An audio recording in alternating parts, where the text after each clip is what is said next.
sommes de retour dans cette édition du 6 septembre 2023. Merci beaucoup pour votre fidélité, merci beaucoup si vous nous rejoignez. Et désormais, il est l'heure de retrouver Éric Seban pour une analyse des premiers mouvements à la bourse de Francfort. Juste avant, on va faire un détour par la bourse de Francfort où, à l'instar des principales bourses européennes, l'indice phare allemand a ouvert dans le rouge, moins 0,39% à 15 708 points. Très certainement impacté non seulement par les craintes naissantes à l'endroit de des pressions inflationnistes dans le monde, mais également par les commandes à l'industrie au mois de juillet qui, en glissement mensuel, sont ressortis à moins 11,7% quand le consensus les attendait à moins 4%. Du coup, eh bien, tout ça nourrit les inquiétudes des investisseurs et pour commenter ces données et les futurs mouvements sur l'indice phare allemand, je suis en duplex avec Éric Seban. Bonjour Éric.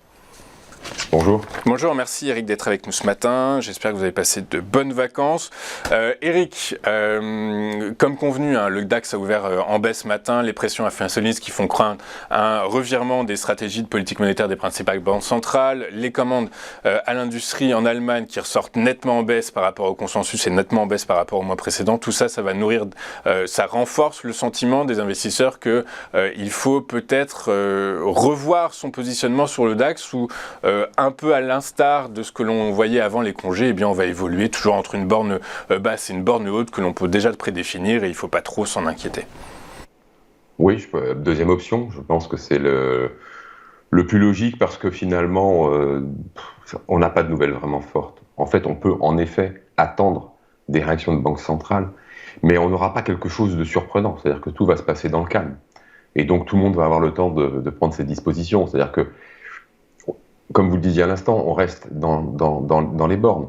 On a eu mi-août une incartade vers le bas très rapide qui a été un peu plus bas que les plus bas précédents dans cette zone de latéralisation. Ça a été un échec immédiat, ça a avorté complètement et puis ça a été surtout très soutenu par des achats et des rachats sans doute. Le DAX est remonté aussi sec. Donc, rien de nouveau en fait, on n'a pas quelque chose de très nouveau, c'est-à-dire que l'été n'a pas apporté des nouvelles de nature à provoquer une reprise du directionnel, il n'y a toujours pas de directionnel, c'est exactement comme avant, et tant qu'on n'aura pas un enchaînement de nouvelles fortes, à ce moment-là il ne faut pas attendre du DAX une incartade par le haut, par le bas. Alors, par le haut, c'est pas vraiment mon scénario de départ, et je pense que ça n'est pas tellement le vôtre non plus. Ce qui est logique, puisque ça penche plutôt du côté de la baisse, mais il faut se méfier, parce que justement, des mauvaises nouvelles, il y en a eu plein, et à chaque fois, eh bien, ça n'a pas provoqué de sortie, ou quand il y a eu des tentatives de sortie, elles ont avorté, et donc encore moins l'espoir d'un relais baissier. Toujours pour les mêmes raisons. Toujours pour les mêmes raisons, ça va faire un an que ça dure, ça va faire un an que je vous en parle, tout le monde est protégé. Donc, tout le monde a appris de 2020, en fait, tout simplement. En 2020, il s'est passé quelque chose de très inhabituel pour les professionnels. Certains ont dû agir par rapport à la surprise, ont été contraints d'agir, puis maintenant c'est terminé. Une fois que les portefeuilles se sont refaits, il ne s'agit plus de refaire les mêmes erreurs. Donc, ils sont protégés depuis très longtemps, je vous en parle chaque semaine, et c'est ce qui fait que, étant protégés, ils ne sont pas vulnérables. Alors évidemment, jusqu'à un certain niveau de baisse, mais pour qu'on atteigne ce niveau de baisse, il va falloir provoquer des contraintes de vente. Et des contraintes de vente des actions, des portefeuilles des gérants. Évidemment, je ne connais pas le niveau à partir duquel on va commencer à avoir besoin de vendre ces portefeuilles, mais il est loin, puisque déjà on a quand même quelques petits repères, c'est-à-dire que jusqu'à 15 000, on est tranquille. On nous a bien démontré, en effet, qu'il n'y avait absolument pas d'enchaînement à la baisse. Ce qui est confirmé également pour la suite, c'est-à-dire que à chaque fois que j'essaye de vous donner une prévision de ce qui peut se passer, je me tourne toujours vers la volatilité, puisque dans ce contexte, c'est surtout ça mon driver. Et la volatilité, ce que j'observe là maintenant, en tout cas à hier, c'est qu'on est sur les mêmes niveaux de prix que fin juin, fin juillet, qu'entre les deux, on a fait ça et ça, on est monté, on est redescendu, monté, redescendu, on est en train de redescendre à nouveau, et que le niveau de volatilité est strictement identique. Donc ça veut dire qu'en fait, encore une fois, ça confirme tout simplement que quand ça baisse, ça n'inquiète personne.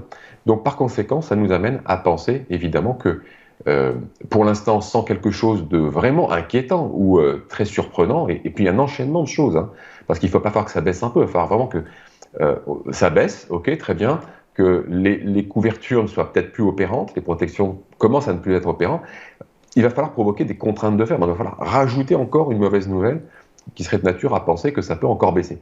On est très loin de tout ça. L'inflation, l'inflation on vit avec, pour le moment, Ça monte, ça descend, on va avoir des chiffres avec l'Allemagne, je crois, ces fins de semaine. Et puis voilà, le marché va digérer. De toute façon, tout ça, encore une fois, ça se passe dans le calme. Donc tout le monde a le temps de prendre ses dispositions. Là où c'est plus compliqué, c'est pour ceux qui sont investis en actions.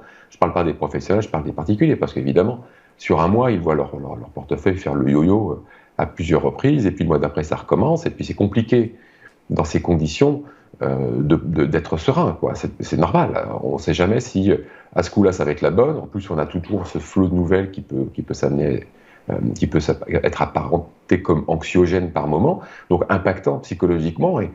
Et je pense oui, effectivement à tous ces particuliers qui se posent la question de savoir est-ce que la prochaine fois que ça remonte, je ne vais pas quand même vendre parce que je vois que ça ne veut pas monter plus. Et puis les mauvaises nouvelles, donc la prochaine fois que ça va baisser, est-ce que ça ne va pas baisser fort et est-ce que je vais pas perdre mes plus. C'est normal. Le problème, c'est que pour passer à travers ces périodes en étant tranquille, il faut apprendre à protéger ses portefeuilles. C'est pas compliqué, ça prend pas du temps et pour apprendre comment faire. Et c'est le bon moment pour le faire parce que si je vous en parle, c'est qu'à mon avis, la période va encore se poursuivre un bon moment. C'est-à-dire que, comme je vous l'ai déjà dit plusieurs reprises, tant qu'on n'aura pas des drivers forts pour faire sortir par le haut, par le bas, peu importe, de cette zone, comme elle est large, la zone, elle permet de travailler. Donc, par conséquent, finalement, on n'a pas vraiment des embêtements pour livrer de la performance si on est au travail tous les jours. Et donc, par conséquent, il n'y a pas de raison non plus d'appuyer sur les curseurs du risque bêtement. Alors, évidemment, il y a des gens qui vont le faire, évidemment.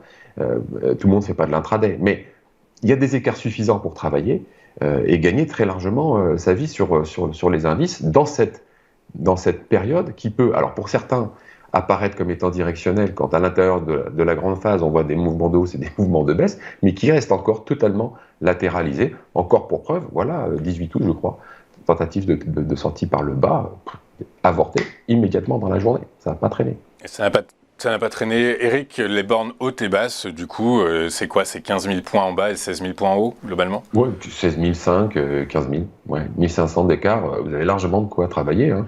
Là, sur le mois d'août, on a perdu 3,5%. Voilà, et je vous dis, la volatilité n'a pas augmenté parce que c'est une baisse qu'on a déjà vue 3 fois. Très clair. Bah écoutez, donc rien de nouveau sous le soleil. Et depuis l'année dernière, en gros, en quelque sorte, c'est vrai que votre discours est quasiment identique. Merci Eric d'avoir été avec nous ce matin. Eric Seban, vous êtes trader, formateur et coach. On marque une pause et on se retrouve juste après avec les Market Movers de Daniel Cohen de Lara, tout de suite sur TF Finance.